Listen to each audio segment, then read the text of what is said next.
Hello there, and welcome to another episode of Chrysalis's very own Psi-Comm podcast. In today's episode, we shall talk about Linchpin Directed Modification (LDM). This is a technique developed by Dr. Vishal Rai, Associate Professor at IISER Bhopal and Principal Investigator of the Organic Chemistry and Bioconjugation Laboratory. LDM is a novel technology which is used to label specific regions of proteins more accurately as part of a larger goal of precision engineering of proteins for human benefit. To discuss further, we have Kalyani Thakur. Kalyani is a PhD student in Dr. Vishal Rai's lab and has been closely associated with this project. It's great to have you here, Kalyani. Hope everything's good in campus. Yes, thank you, Ashwin. Thank you, Vatsala and Chrysalis. Everything is good in campus, and thank you so much for inviting us for this podcast. Hmm. I was reading a little bit about your article and some of the headlines, which has, of course, grabbed a lot of media attention. Yes. The headlines in that said that what is the importance of it? Yeah, sure. So, what precision protein engineering is? So, I will go with basic. So, protein it is made up of 20 amino acids, right? Hmm. And those 20 amino acids will have different nucleophilicity, and most of them are nucleophile. So, Hmm. what would happen when you react protein with a small molecule that is an electrophile? So there are a lot of nucleophile in protein, and most of them can react with that electrophile, right? Hmm. So here, first of all, there are like two things which we need to understand. The first one is when so suppose if I am adding any electrophile to protein, there are multiple nucleophile can react with it. For example, lysine or arginine or cysteine or serine, any of them. So, first of all, what precision means in a protein, there is only one site which you are modifying. So, suppose protein is made up of like 300 amino acids. Out of 300 amino acid, you are modifying only one site. So Hmm. that is precision. Okay. Now the question is in a protein, like I told you, there are 20 natural amino acids present, right? Hmm. So they are also present in multiple forms. If I talk about, like, for example, lysine. So one lysine is present in multiple copies, right? So in a Hmm. protein, there might be like 20 lysines, or it can have 10 lysines as well, right? Hmm. So how would you, first of all, the chemoselectivity. So what chemoselectivity means is like you are differentiating different amino acid on the basis of nucleophilicity. And then second things come, if suppose, so initially I will have cysteine, lysine, arginine, tyrosine, and serine. Okay. So first of all, I will have to choose what I want to modify. So in this case, suppose I choose lysine. Okay. Now lysine is also in multiple copies. So out of like 10 or 20 lysine, if I want to modify one, how can I do this? Right. So Hmm. your question is what is precision is, right? So precision is modifying one site out of like multiple nucleophilic residue in a protein is precision. So like in initial times when this field started, it was not supposed to be so. Always people thought that using one electrophile it will be difficult to get the precision, but we have shown in multiple papers that it can be achieved. How can you apply it in sciences in daily life, or not Okay. daily life, but wider application in life? Okay. When you talk about medicines, so when we take suppose any like tablet, right? So they are mostly electrophile. Okay. So what would happen if that is not selective, if that is not precise, then it will lead to multiple it will react with multiple nucleophile, and then it will have side reactions. For example, so why do we want to do precision? First of all, why is Hmm. it important? Because of there are like a lot of reasons. So for example, in therapeutics, okay, once you want to do imaging of like protein, and for example, ADC, here also in ADC also we have shown that how our methodology can help in antibody drug conjugate. So antibody drug conjugate is diuretic therapeutics, right? So in these cases, what would happen is, so suppose if I have taken a protein, okay, and then you react it with any electrophile. So what would happen is, now this protein, it will so if it is reacting non-selectively, means multiple sites, then it might change its activity and functionality because they are sensitive, right? And if Hmm. you are modifying them too much, if you are like attaching a lot of molecules, then their functionality as well as their structure, okay, it might get disturbed. So Hmm. it will it can be a, like, mostly it is supposed to be negative effect, but sometimes it can be positive as well. So if we want something that will not changes function and activity, then precise engineers comes into picture. So there you would like to have selective labeling of protein so that it does not change its activity. Hmm. So how does it help in like wider application is, like I told you, whatever like medicine we take, they are mostly non-selective, and Hmm. in that case, if we can, so they will have side reactions. So Hmm. and they are like pretty low, so your body will not recognize it at the same point of time. But if you are taking those medicines, then like after like several years or several months, you will see there is some side effect. So Hmm. we want to like reduce it. So the wider application is, for now in market, whatsoever like medicines are available, in that case we would like to do this precision therapy so that like side effects can be minimized. Hmm. Sure. That was a good introduction to our topic, that is precision engineering. Now, let's come to a more specific Okay. discussion on the Linchpin directed modification technique. So, what could first of all tell us what brought this idea about? How did you arrive at it? Was it something which you were, was it a serendipitous idea wherein you were working on something else and you faced some other kind of problem, or or was it something you specifically worked towards, and was it standalone? No, no. So this works. This is very like planned project. It was not like serendipitous. So in that case, my like senior lab mates, so both are alumni now. So Srinivas and Datta along with Vishal. So all three of them worked in our JEX papers. You would see. So when I joined, that work was done.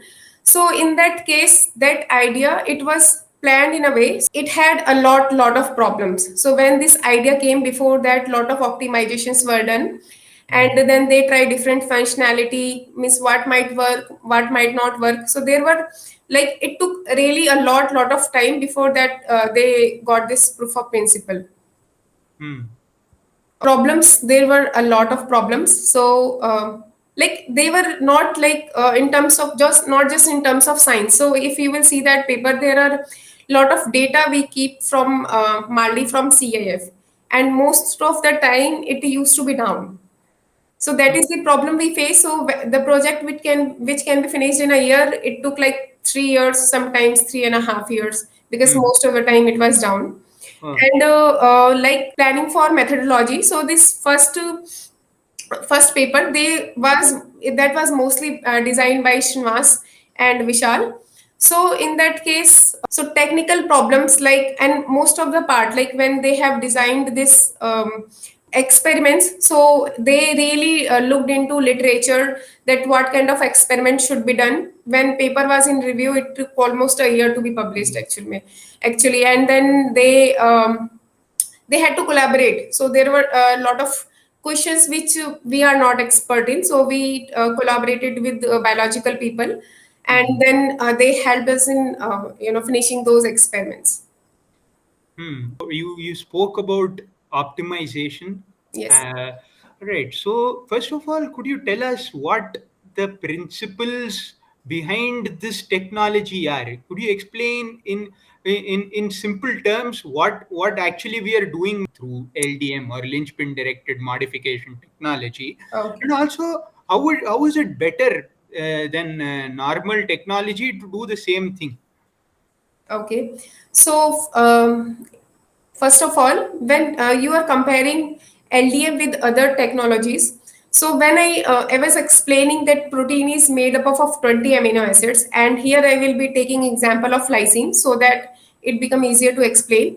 So suppose in a protein, it will have 20 lysines, and lysines are positively charged, so mostly they will be on surface, right? Hmm. So when you are adding an electrophile in substoichiometry amount, then what would happen? Out of 20 lysine, one lysine will be more reactive compared to other 19 in because their microenvironment will be different. A So microenvironment, as okay. in? Okay. So microenvironment, as in there is one lysine. Okay, and so that around whatever other amino acid residues are present, so that will whether it can be less nucleophilic or more nucleophilic. So, for Hmm. example, whether it will have like tyrosine, okay, or serine, or arginine, or lysine, and why are we calling it microenvironment? Why microenvironment? Because that environment is way too to measure actually, so it will Okay. be very difficult to measure, but whatever amino acid residue are present beside that lysine, it Hmm. changes its microenvironment. Okay. So suppose when I talk there are 20 lysines, out of 21 will be more reactive compared to other lysines. Okay. Right. So that is called kinetic labeling. Means you add an electrophile, it will react first, you stop the reaction. So now out of 20 lysine, if I want to modify something which is not kinetic, how would I do it? To explain like kinetic, Okay, okay. kinetic thing again. So yeah, so kinetic labeling means the most reactive lysine is kinetic labeling. So Hmm. kinetic words comes like which reacts faster. So if I add an electrophile, the lysine which will react faster is we like biochemistry we call it as kinetic site labeling. Okay. Okay. Okay, so if I do not want to modify this site, which is lysine, okay, I want to modify the other lysine. How would I do it? So when you ask me the question, how is it different from other chemistries, right? So in Hmm. that case, first of all, using LDM technology, because kinetic labeling modification has been done by various group, means including our groups, and that is like straightforward. You can control the electrophile stoichiometry, or you can take electrophile in such a way that its reactivity is less, so Okay. it does not react faster with in a quick way like NHS ester. So how Ah. NHS ester you means it is very hard to get a single site labeling even for kinetic labeling, because that itself is very reactive molecule. Okay, so I'm talking about acylating reagents here. Okay, and then you take like tribromophenol kind of ester, you derivatize it. It will take some time and it will give you site selectivity. Okay, Okay. so that is how when we talk about how LDM is different from other methodology. Now you were asking that what is the principle behind for this LDM technology. Yeah. So here also we are taking a small molecule. Okay, so this is small molecule containing this is a bifunctional reagent, and that will is connected through spacer. So one end it will have a one reacting group, the other end also it will have another reacting group, and they are linked through different kind of spacers. So when we make LDM reagents, so they will have different spacers. So now what is the role of like warhead 1 or warhead 2? So at one end it is what we are using is here hydroxybenzaldehyde. Okay, so now this hydroxybenzaldehyde it will Hmm. react faster with one of the amino acids. So mostly it will react with lysine to form imine. Okay, and this reaction should be faster. So now what would happen within 15 minutes? You will have all the and that is what we call is that linchpin. This Hmm. imine formation of hydroxyaldehyde with lysine. Okay, now the other part like a spacer with the other warhead group or reacting group, that will be like floating in protein or solution. Now it will find a place near Hmm. where it can react, and that Okay. reaction is slow. So what we are doing is, in that case what would happen, like I told you, lysine is most reactive. So Right. that imine formation will also be faster with that. Okay, so out of Hmm. 20, suppose 10 lysines have been, you know, formed imine, then others will be rest in the proximal. So it the other lysine will react with the another point, means neighbor to that lysine where imine is formed, Okay. and the another amino acid residue will be modified, and that Hmm. reaction is slow so that there is no background reaction. Okay. So now we've spoken about the principles, which is rather interesting. How we exploit chemistry to modify biological systems. Now, any system you take, any novel technology you pick up, has a lot of has certain has trade-offs of various sorts, which you have to compromise with, as opposed to the traditional technology. Now, what is now what sort of trade-offs did you face, and how did you deal with it, and how did you optimize that? How did you refine this new technology to make it a little bit better? Okay, so in that case, first we have done this lysine directed histidine modification.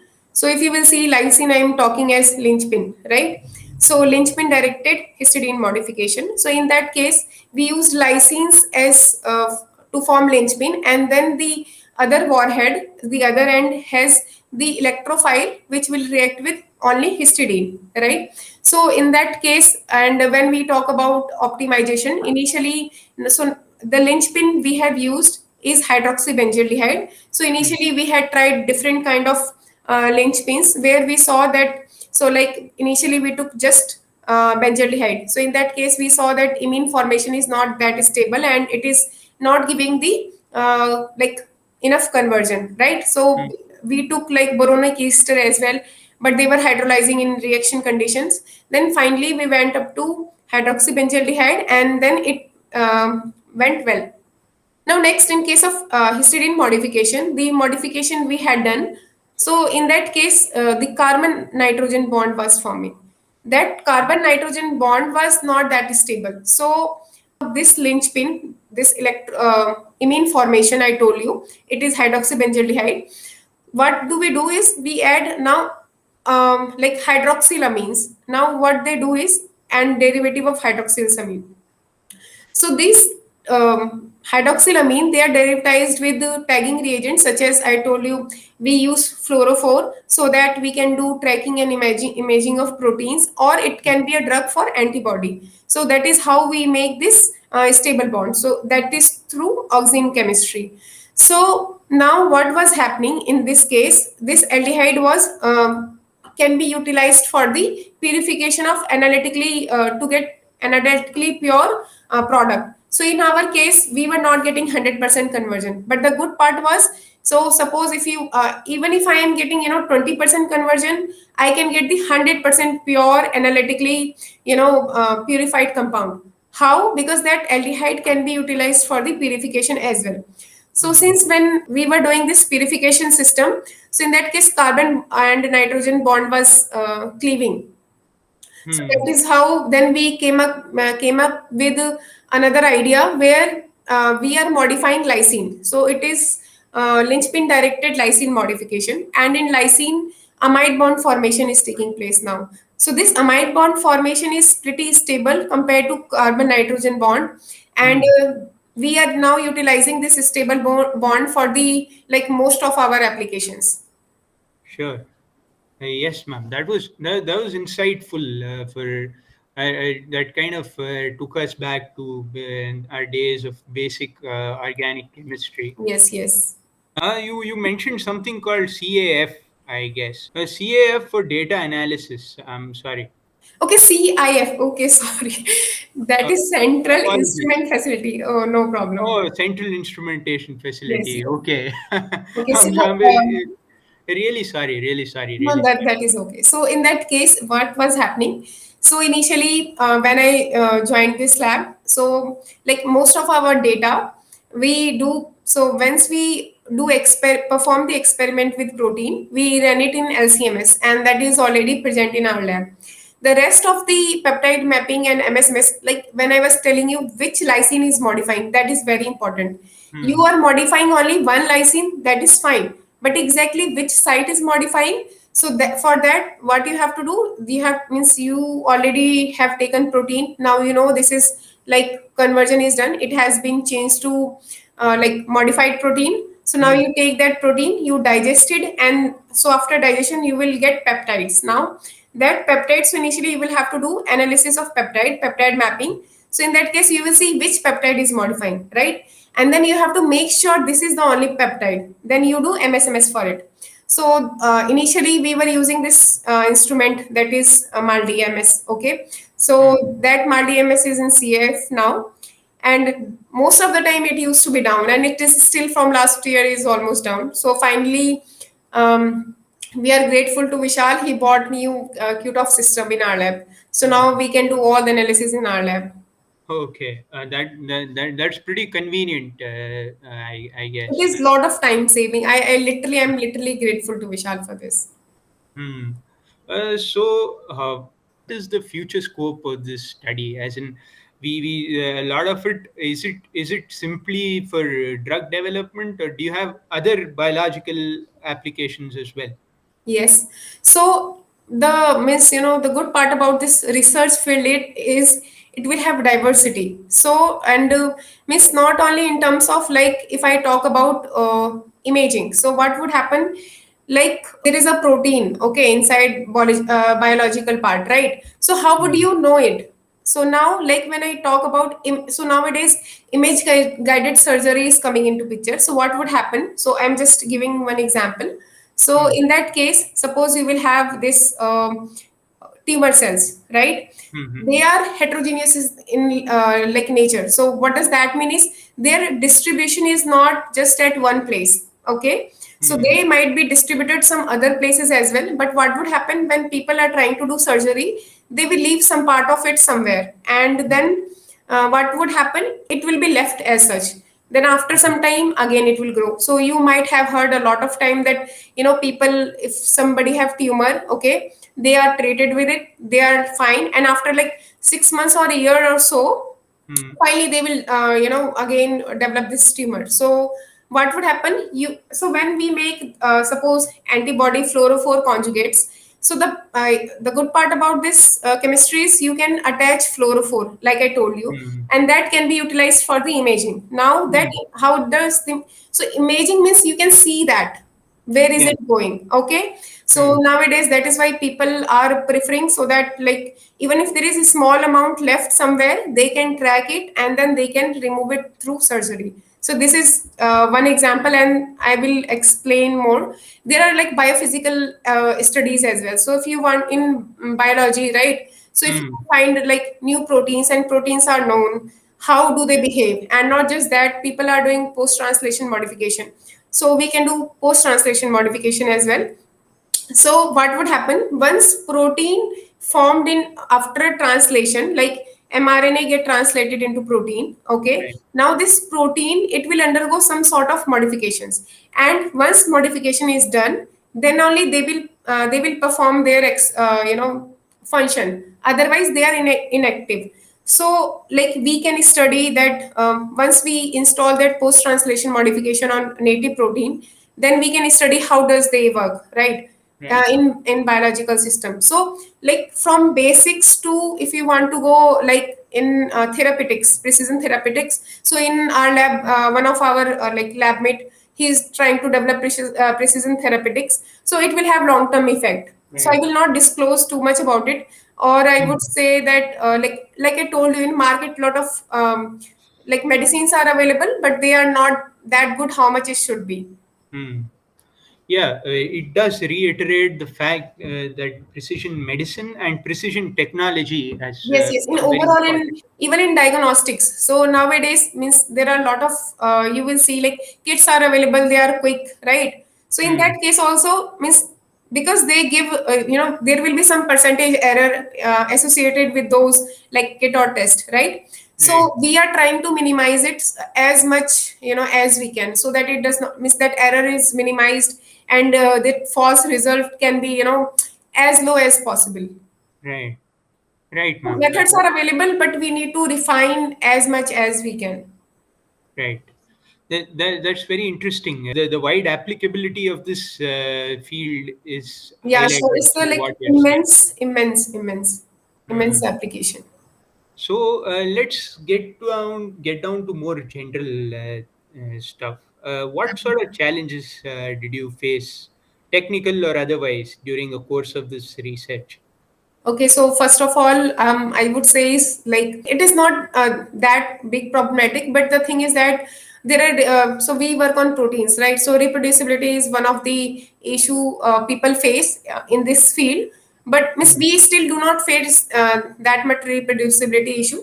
But at the same time, like for each reaction, you have to make sure that every time you repeat it, and means it should give you almost similar conversion or similar data. So that is one of the, I would say, challenges. So miss Hmm. we make sure when we report something, we make sure it is done like minimum is 50, 50 times. I perform experiments before I report it. I tell miss I myself only, I test it Hmm. multiple times so that we are assured that okay, it has been done enough. And again, it's not that easy. Means if you will think like you entered the lab and then you will something will click, it's not that. Means it's take Hmm. time, so you should have patience, and patience is the key, otherwise it will be difficult to survive, I would say. And miss that is true for any research Hmm. field, but then in this field you will need time. And along with that, I told you about this instrument issue that we have resolved it now. Hmm. So rest of things are like fine. Yeah, and did COVID play a role in this during a mission? Did it inhibit or did it make things a little bit more difficult or unusual than what you would expect? Okay, so like we have published three papers on LDM itself.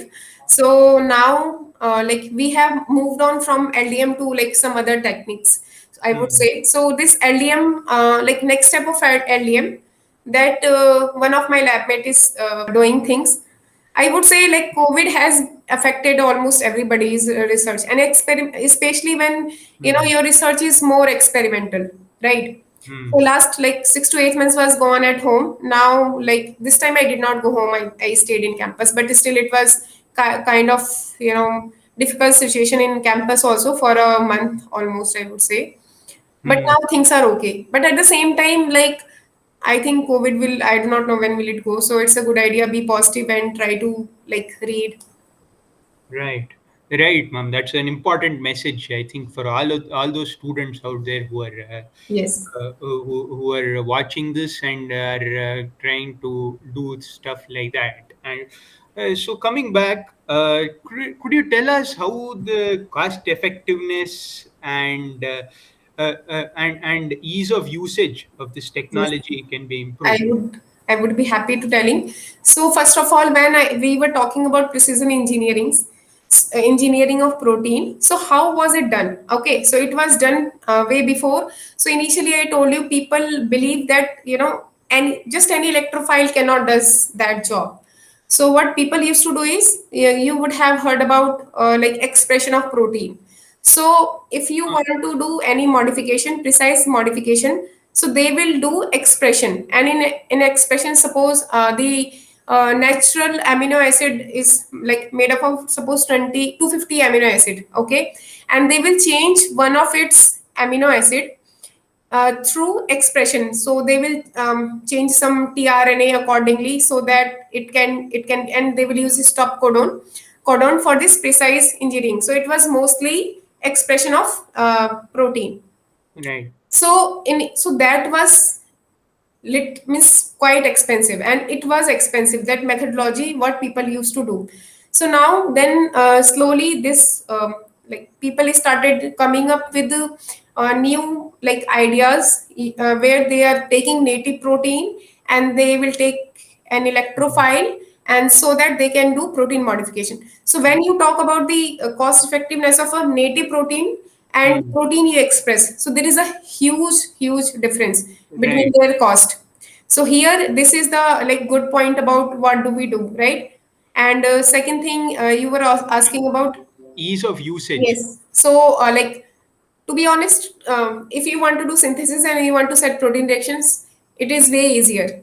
So, setting up protein reactions is easier. The only thing is that when you measure up things, because so we take solution in like nanogram scale, microgram scale. So Hmm. you will have to be cautious there only. Otherwise, it's like pretty easy. So Okay. overall, performing experiment is quite easy. We will have protocols written in our papers. You can follow them, and most likely, like 99% chance is there that you can achieve it. Right. So, what, in your opinion, is the scope for commercialization of this technology? Okay, so I'm happy again to explain this. So a lot of products already in market, so they are not like directed implicated, but ask Vishal for it. And Hmm. miss, it is still not directed. It is between like company or any person who wants to like you know take products from us. So there is like from our lab there is one product which is utilized for the analysis. So I told you in that analysis part in Hmm. in protein modification is very crucial, right? But at the same time, like you should have been like 100% sure that whatever you are reporting it should be correct, right? Because Hmm. little bit misleading can lead to wrong things. Hmm. So for the to make analysis easier, one of my lab mate he synthesized one reagent and it really helpful. So it will have a lot of means whatever work we do, and I just give you an example. For Yeah. example, lot of people are so we have one more technology. This is N glide tag. So what does this protein do? You can do protein purification and mixture of proteins. Okay, Hmm. so it will have lot of means commercial uses. You would have seen there are a lot of patent as well. And so Vishal has his own company called Playbill Tech, and like he's trying his best so that the company can grow and it can work at its best. Hmm. Right. So another question that comes to our mind is you collaborated with the biology department, Yes. right? And Hmm. IISER Bhopal has been a long-standing advocate of interdisciplinary research and things like that. So the question I have is what sort of insights did you get from biology department that the chemistry department found a little bit challenging to answer? Yes. And what insights did you give as chemists or chemistry students to the biology department to bring everything pertaining to this technology together? Okay. So in case of LDM technology, so in our case, what do we do is we are we are skilled in a very different field compared to what biological people are. So mostly now we have started working on cells or cell lysate, but like 5 years Hmm. before we were only working on the isolated proteins or commercially available proteins. Hmm. So when we talk about the activity of any protein, right, like Hmm. insulin bioactivity assay, okay. Hmm. So initially we did not know how to perform this experiment. Okay, what is the output of this experiment? How can we read it? So and I told you we make antibody drug conjugate. Okay, Hmm. so at the same time antibody drug conjugate we make antibody drug conjugate, we synthesize them, but then again its activity, whether how will it behave, that we do not know. Hmm. So so we collaborated for those activity thing, Hmm. and though means we are not expertise in that area. Like so for ADC you need immortal cells, okay, and Hmm. our like collaborator Sanjeev Shukla's lab, they Right. are Dr. Sanjeev Shukla's lab, they are like literally their main domain is working on these kind of cells. So Right. then we collaborated with them. So the thing is that like we know this is the activity, it can be done, right? But Hmm. when we interact with each other, then we understand how things goes. So it's just not the data we have to plug in, but overall process, how is it done, how can we perform it, or at least we can learn how much from them. At the same time, for them they can also learn that how small molecules can change, can make a change in biological system. Right.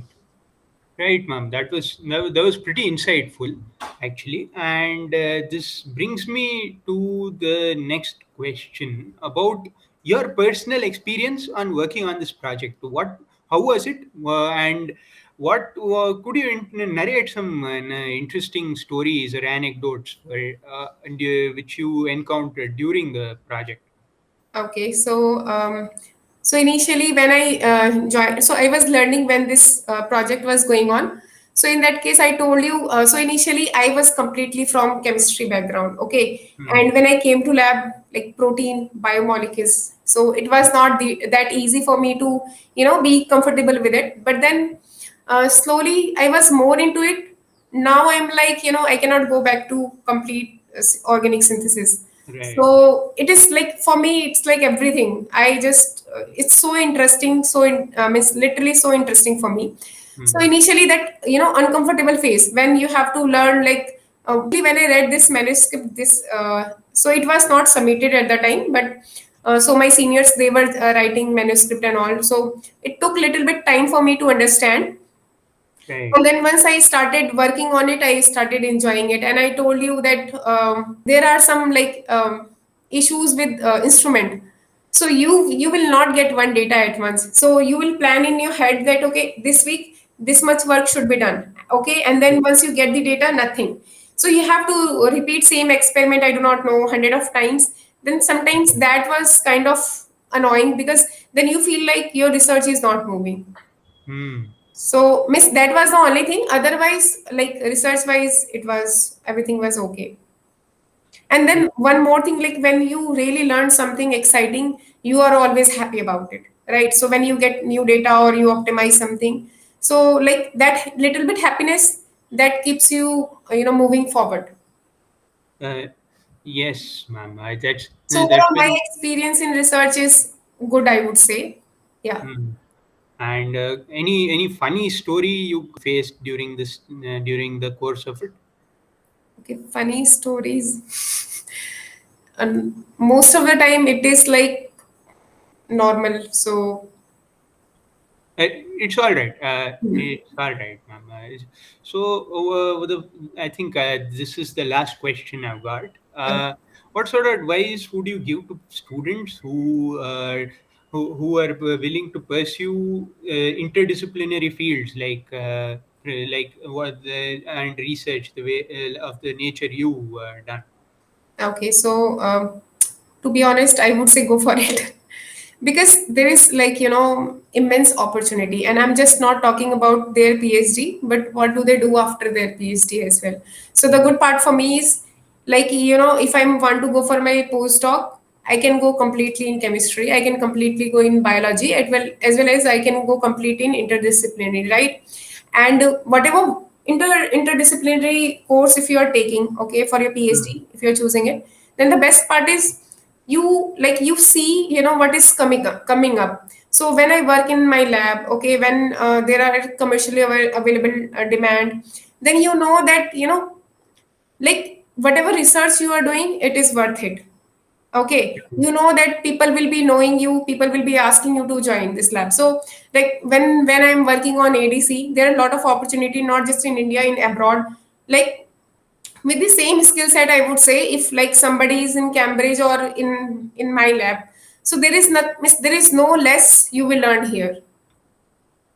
So like we are equipped with all the like instrument we could have, and Hmm. then you will learn all these skill set what you will need in your future. So there are lot of areas, and along with this, when I am talking about this research, so this research will also have subdivision. So after that, you whatever you want to choose, you can go for it. But one thing I'm sure is like you will, once you come out of your PhD, it will be skilled up to like world level class. Means you can, I would say, survive anywhere in the world if you you know go out from this lab. Absolutely, ma'am. This is a very good message you have given to go out there and express the for students to go out there to express themselves. This, I'm afraid, would be my final question. I was great chatting with you, Kalyani, and this was something very interesting you spoke about, and in fact very unique. Also, this is something which I haven't seen in a lot of science podcasts personally, and I'm sure lot of you won't have. So this is something Thank you. different. So I'd like to end by saying that talking about invention of the nature of the LDM took us to the cutting edge of interdisciplinary research. I also hope that you enjoyed this intellectually stimulating adventure, and do let us know how you whether you liked this episode. Uh, on that note, I'd like to sign off. Thank you very much, Thank and you, Ashwin. Thank you so much for inviting me for this talk. And I really, really enjoyed it. And I'm glad I could speak. And first of all, our field is not that straightforward, as I told you before, to like how people understand it. So I oversimplified things so that people can understand and, take their interest and go forward for their PhD or like whatsoever. it was a pleasure, ma'am. It was a pleasure having you, and Thank you so much. we hope to interact with you on campus very soon. Yeah, Okay? sure. Thank you. Bye. Bye Have bye. a good night. Yeah, you too. Bye. Bye.